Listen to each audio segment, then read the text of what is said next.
Assalamualaikum warahmatullahi wabarakatuh. Sebelumnya perkenalkan, nama saya Loviana Permatasari, jurusan Perbankan Syariah angkatan 2021. Di sini saya akan mempresentasikan manajemen keuangan dan investasi syariah dengan materi pembiayaan bebas riba berbasis utang. Sebelumnya kita akan membahas apa yang dimaksud dengan riba. Riba di sini adalah pembebanan bunga keuangan atau premi atas jumlah uang pokok. Secara literal, istilah riba merujuk pada kelebihan, tambahan, dan surplus, dan kata kerja yang berkaitan dengan kata ini berarti meningkatkan, melipat gandakan, melebihkan, mengambil lebih dari yang seharusnya, atau melakukan praktik peminjaman uang dengan bunga yang tinggi. Selanjutnya yaitu jenis-jenis riba. Nah, untuk riba di sini dikelompokkan menjadi dua, yaitu ada riba utang piutang dan riba jual beli. Kelompok pertama terbagi menjadi riba qard dan riba jahiliyah. Adapun kelompok kedua, yaitu kelompok jual beli, itu terbagi menjadi riba fard dan riba nasiah. Selanjutnya esensi pembiayaan bebas riba. Nah, di sini fard secara bahasa berarti tambahan atau kelebihan. Sedangkan nasiah secara bahasa maknanya adalah penundaan atau penangguhan. Dalam konteks jual beli barang ribawi, riba nasiah tidak berupa tambahan, tetapi hanya dalam bentuk penundaan penyerahan barang ribawi yang sebenarnya disyaratkan harus tunai, baik keduanya sejenis maupun berbeda jenis. Nah, untuk contohnya di sini, membeli emas menggunakan perak secara tempo atau membeli perak dengan perak secara tempo. Nah, praktik tersebut tidak boleh dilakukan karena emas dan perak merupakan barang ribawi yang jika ditukar dengan sesama barang ribawi disyaratkan harus kontan. Itulah alasan pertukaran barang ribawi secara tidak tunai digolongkan ke dalam riba nasiah. Selanjutnya ada riba dalam utang dan pembiayaan berbasis utang. Riba dalam utang adalah tambahan atas utang baik yang disepakati sejak awal maupun yang ditambahkan sebagai denda atas pelunasan yang tertunda. Riba utang bisa terjadi dalam qard ataupun selain qard, seperti jual beli kredit. Nah, untuk pembiayaan utang mencakup dana yang dipinjam oleh pemilik perusahaan kecil dan harus dibayarkan kembali dengan bunga. Pemberi pinjaman modal utang lebih beragam daripada investor, meskipun pinjaman perusahaan kecil sulit untuk diperoleh. Selanjutnya, riba ditinjau dari berbagai aspeknya. Nah, untuk yang pertama, riba dalam pandangan Islam. Islam dengan tegas melarang praktik riba. Hal ini tercantum dalam Al-Quran dan As-Sunnah. Al-Quran menyatakan haram terhadap riba bagi kalangan masyarakat Muslim. Allah Subhanahu wa Ta'ala telah mewahyukan adanya larangan riba secara bertahap, sehingga tidak mengganggu kehidupan ekonomi masyarakat pada saat itu. Di sini juga ada riba dalam perspektif ekonomi, yaitu ada teori abstinence.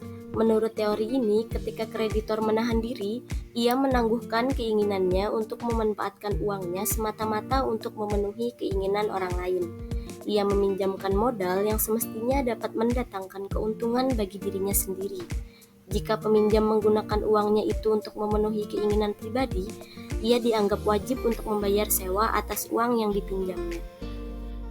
Selanjutnya, bunga sebagai imbalan sewa. Sewa hanya dikenakan terhadap barang-barang seperti rumah, perabotan alat transportasi, dan sebagainya, yang apabila digunakan akan habis, rusak, dan kehilangan sebagian dari nilainya. Biaya sewa layak dibayar terhadap barang yang susut, rusak, dan memerlukan biaya perawatan. Adapun uang tidak dapat dimasukkan dalam kategori tersebut. Oleh karena itu, menuntut sewa uang tidaklah beralasan. Selanjutnya ada perbedaan murabahah dan bai bitsaman ajil. Al-murabahah di sini yaitu kontrak jual beli dengan cara barang yang diperjualbelikan tersebut diserahkan segera, sedangkan harga dibayar kemudian hari secara sekaligus. Dalam praktiknya, bank bertindak sebagai penjual dan nasabah sebagai pembeli dengan kewajiban membayar secara tangguh atau lump sum. Untuk al-bai bitsaman ajil, yaitu kontrak al-murabahah dengan cara barang yang diperjualbelikan diserahkan dengan segera, sedangkan harga barang tersebut dibayar kemudian hari secara angsuran. Dalam praktiknya pada bank sama dengan murabahah, hanya kewajiban nasabah dilakukan secara angsuran. Selanjutnya, sistem ribawi yang disamarkan yaitu ada dua, sistem ekonomi ribawi dan muamalat ribawi dan bahayanya. Dalam dunia perbankan yang menganut sistem ribawi, tingkat bunga dijadikan acuan untuk meraih keuntungan para pemberi modal. Bank tidak ingin tahu apakah para peminjam memperoleh keuntungan atau tidak atas modal peminjamannya. Yang penting, para peminjam harus membayar modal pinjamannya plus bunga pinjaman. Semakin tinggi tingkat bunga dalam sebuah bank, semakin tinggi tingkatan keuntungan yang diperoleh para pembeli modal dan semakin merusak sendi-sendi ekonomi umat akibat dampak negatif sistem ekonomi ribawi dalam masyarakat. Untuk muamalat ribawi dan bahayanya, transaksi muamalah maliyah juga semakin berkembang sesuai dengan tuntutan zaman. Oleh sebab itu, muamalah maliyah yang sangat erat dengan perekonomian Islam akan tampak urgensinya ketika melihat salah satu bagiannya, yaitu dunia bisnis perniagaan dan khususnya level menengah ke atas. Di antara dampak ekonomi riba adalah dampak inflatoir yang diakibatkan oleh bunga sebagai biaya uang. Hal tersebut disebabkan oleh pembiayaan bebas riba berbasis utang. Salah satu elemen dari penentuan harga adalah suku bunga. Semakin tinggi juga harga yang akan ditetapkan pada suatu barang. Dampak lainnya adalah utang. Dengan rendahnya tingkat penerimaan peminjaman dan tingginya biaya bunga, menjadikan peminjaman tidak pernah keluar dari ketergantungan, terlebih lagi apabila bunga atas utang tersebut akan dibungakan. Nah, itu saja pemaparan materi dari saya. Terima kasih. Wassalamualaikum warahmatullahi wabarakatuh.